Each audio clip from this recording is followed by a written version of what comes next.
Today we're going to be using your biochemistry graphic organizer, which is at the end of Module 2, to summarize some of the information that you've been learning in Module 2. We're going to start by differentiating between inorganic and organic compounds. There's nothing to write yet, but just as a reminder, there are 6 essential elements that living things must have. They include carbon, hydrogen, nitrogen, oxygen, phosphorus, and sulfur. We can abbreviate that CHNOPS. These elements combine with each other to make molecules, and these molecules are either inorganic molecules or organic molecules. Remember, there's nothing that you have needed to record or write on your graphic organizer yet. Inorganic compounds are those that do not contain the element carbon. So if you look over on the left side of your graphic organizer, you'll see a big C with a slash through it to represent the inorganic compounds. You also have a space to write some examples of inorganic compounds. And if you would go ahead and record in those spaces H2O, which represents water, you can see that there's no carbon there. NaCl, which represents salt for number 2. Again, there's no carbon. And then in space 3, there is already recorded on your paper acids and bases. H2SO4 is an example of an acid. So you can just put that in parentheses beneath the term acid. H2SO4 is sulfuric acid. And once again, there is no carbon there.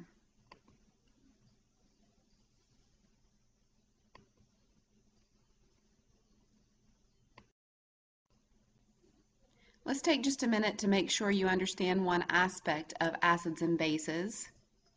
So we're again still on the left side of the graphic organizer talking about inorganic compounds. And if you follow that diagram down where it says acids and bases, it leads you to an area where buffers are discussed. So we need a little bit of background information here. Remember that acids and bases are measured on a pH scale.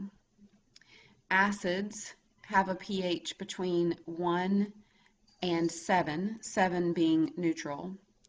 Bases have a pH between 7 and 14. So acids and bases are defined as being either hydrogen donors or hydrogen acceptors.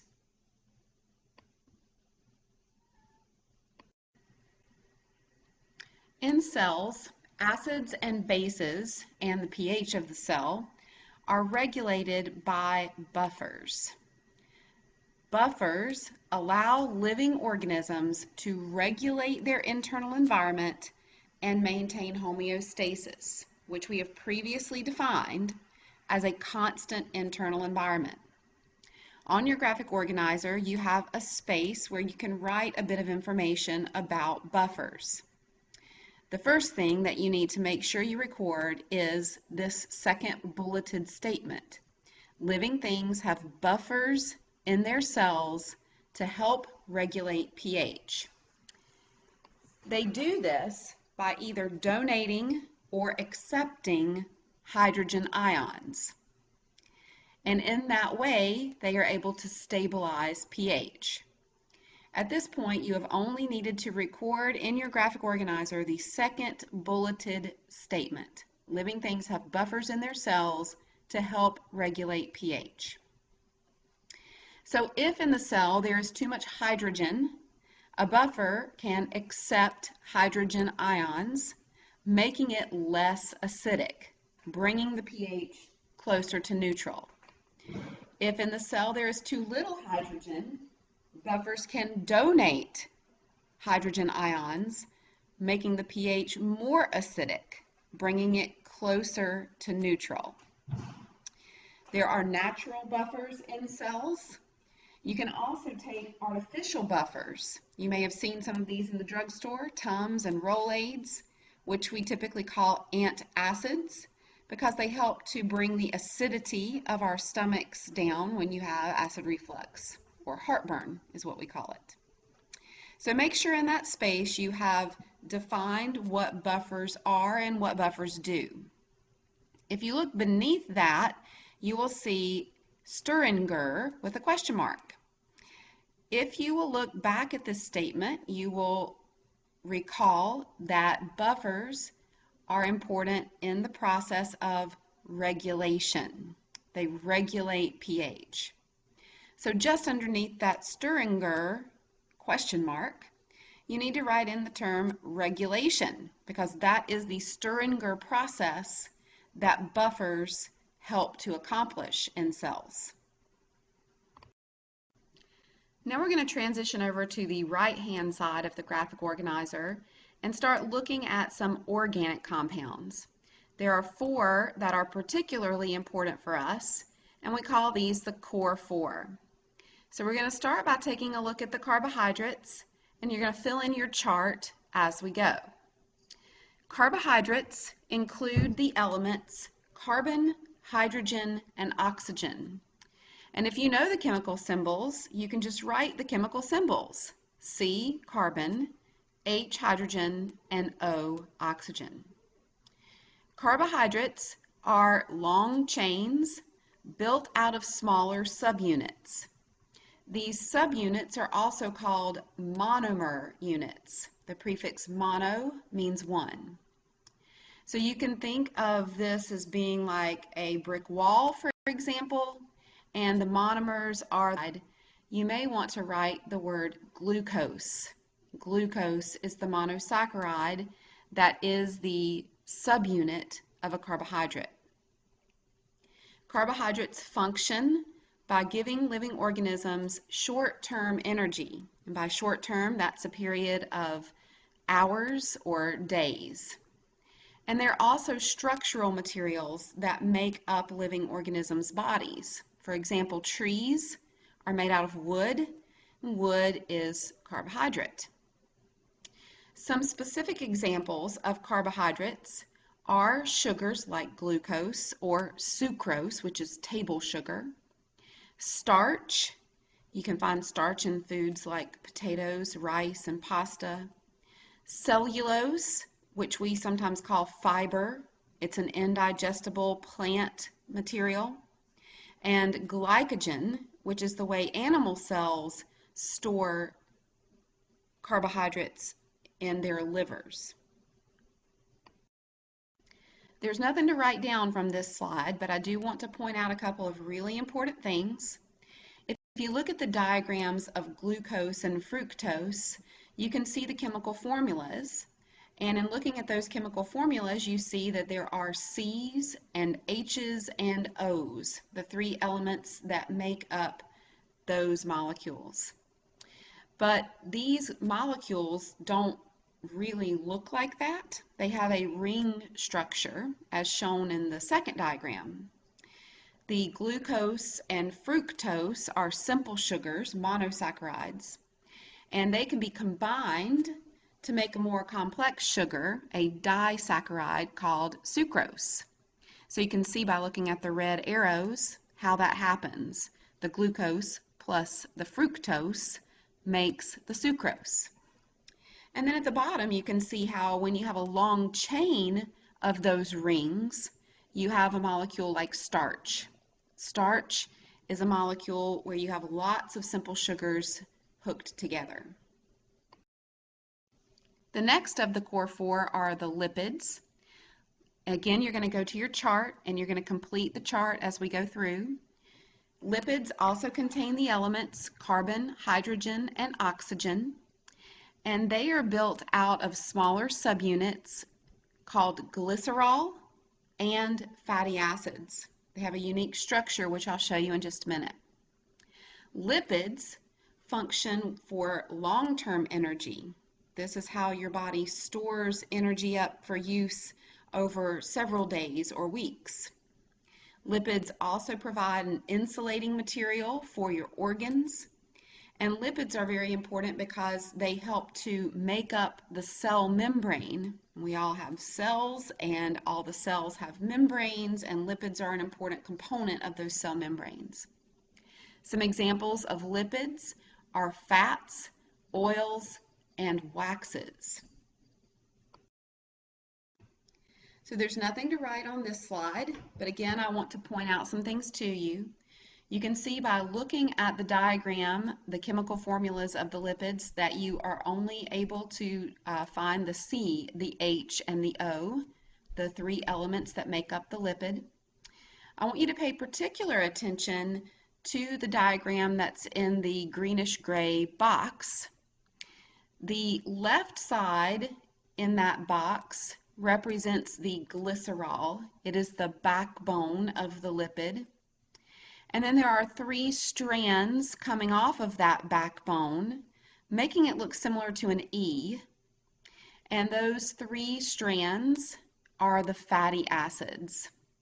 So if you'll look back, you can remember that the monomer, or the subunit of a lipid, is glycerol and three fatty acids. So if you'll go back up to your chart under lipids, beside where it says glycerol and fatty acids, and go ahead and put in parentheses that this is in the shape of an E. The next of the core four are the nucleic acids. Going back to your chart, you're going to complete those that column, I should say.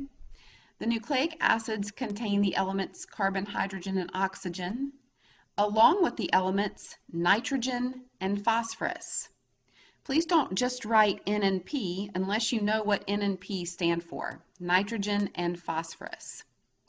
The building block of the nucleic acids, also called the monomer, is called a nucleotide. A nucleotide is actually a three-part structure itself. Nucleic acids control all of your cellular activities, and the examples are DNA and RNA, deoxyribonucleic acid, and ribonucleic acid. Again, there's nothing to write from this slide, but carefully look at the diagram. You can, if you look at it closely, find the C, the H, the O, the N, and the P. These are the elements that make up the chemical structure of a nucleic acid. On the left side of this picture, you have one nucleotide, which is the monomer unit, the building block. And then in the middle, you can see how these individual building blocks form chains on either side. So you have two chains of nucleotides that are linked in the middle. Two chains of nucleotides that are linked in the middle. In DNA, these two chains twist together to form a double helix.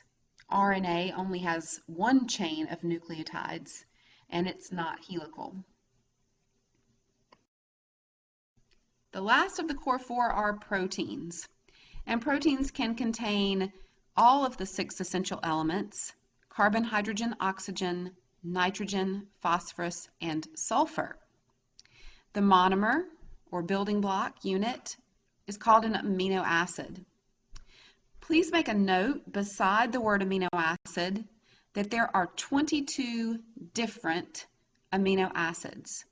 And the way that they're hooked together forms a wide variety of proteins. The function of proteins is that they are the basic building materials for life. You'll learn in more detail later some of the more specific functions of proteins.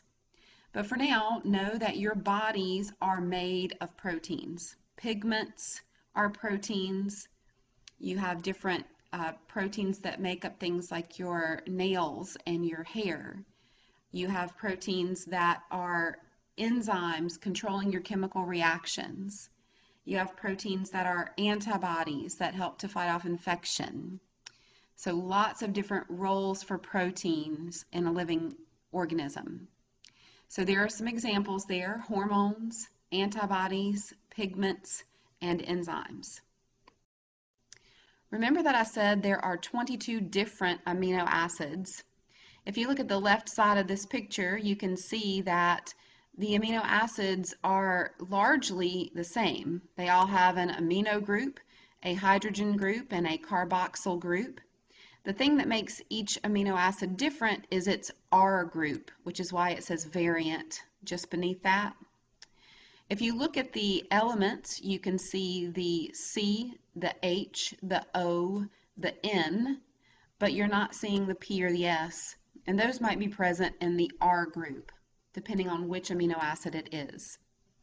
These amino acids linked together in a long chain, which you can see up at the top of the next side. It looks like a chain of beads.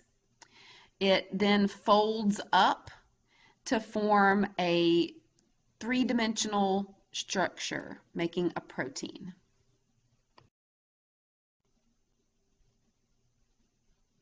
So you've learned about proteins, but there's one particular type of protein that deserves some special attention. This particular type of protein is called an enzyme, and you'll note that in your chart on your graphic organizer, the word enzyme is already written there for you under examples of proteins in bold. Enzymes are important biological catalysts. You have a space to define the word catalyst. Catalysts are things that speed up chemical reactions in the cells of living things. So make sure you record that definition in the space provided. The way that enzymes do this is by lowering the amount of energy that is needed for a reaction to start. It's very important that you understand this diagram. This diagram is also on your graphic organizer. My suggestion is that you make a few little notes on there to make sure you are understanding what it's trying to convey. Notice that the y-axis represents the amount of energy that is needed for a reaction. So without an enzyme, you can see that there is a lot of energy needed for a reaction. That line goes way up, and then once the reaction is complete, the line comes back down. But when an enzyme is present, it lowers the amount of energy that is necessary for the reaction to start. The same reaction. So if you look down at the second line that says with enzyme, it's much shorter. In both cases, the reaction that is happening is putting together two other substances, A and B. In both cases, A plus B equals AB.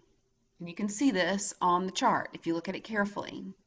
The difference is with an enzyme, it doesn't take nearly as much energy for that to be accomplished.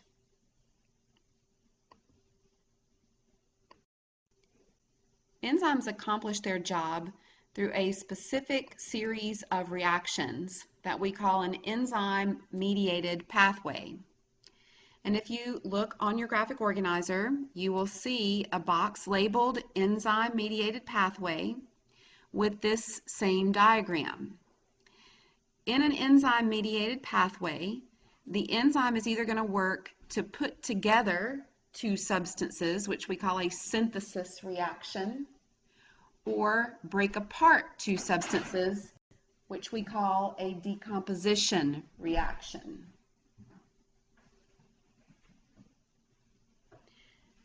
Looking at your diagram, you're going to put some labels on that. At the bottom, the shape that is labeled B, C, and D is the enzyme. And you'll always be able to identify the enzyme because the shape doesn't change from beginning to end. It looks exactly the same at the beginning, in the middle, and at the end. So no matter what shape is used, it's always going to look the same. The next, which is labeled A, is the substrate. Make sure you're writing these labels on your diagram. The substrate is the thing that is going to be changed by the enzyme, the molecule that is either going to be broken apart or put together. In this case, we have a molecule that is going to be broken apart. The substrate is what is acted on by the enzyme.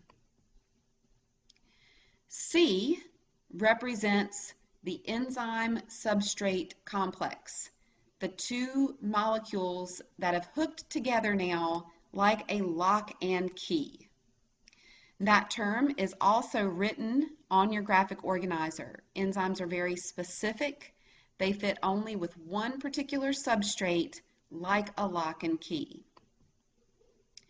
At the end of the reaction, labeled E, you have the products. This is what your original substrate has been changed into. Something completely different.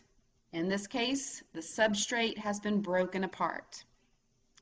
So to give you a specific example of something that is occurring in your body produces hydrogen peroxide as a waste material. Hydrogen peroxide is poisonous to your cells, and so your cells have to get rid of it. Your cells get rid of hydrogen peroxide, which has the chemical formula H2O2, by breaking it apart. At the end of this reaction, the enzyme that breaks apart the hydrogen peroxide has changed it into H2O, water, and O, oxygen, two completely harmless substances. There are another couple of things that you need to write in that box regarding the enzyme-mediated pathway. You've already got a notation there that enzymes fit with their substrates like a lock and key, but you also need to make a note that because of this, if an enzyme loses its shape, it will not fit. So just underneath that section that says lock and key, go ahead and write in that bullet pointed information. If an enzyme loses its shape, it will not fit. So now look down at the diagram and you can see the shape that's representing the enzyme and the shape that's representing the substrate, and you can see how under normal circumstances those two things would fit together perfectly.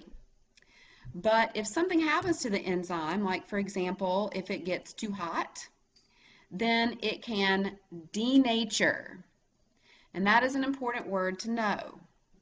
Make sure you write in that same enzyme-mediated pathway box that an enzyme losing its shape is called denaturing. If an enzyme is denatured, you can see that the shape has changed and the substrate doesn't fit with it anymore, and so the reaction can't occur. Lastly, you need to make a couple of specific notes about the characteristics that enzymes share. You have a space to do this at the very bottom of your graphic organizer. The first one, enzymes are specific. There is one enzyme that fits with one substrate. And in the second box, enzymes are reusable. They aren't used up in a reaction. Your body can continue to use enzymes over and over again.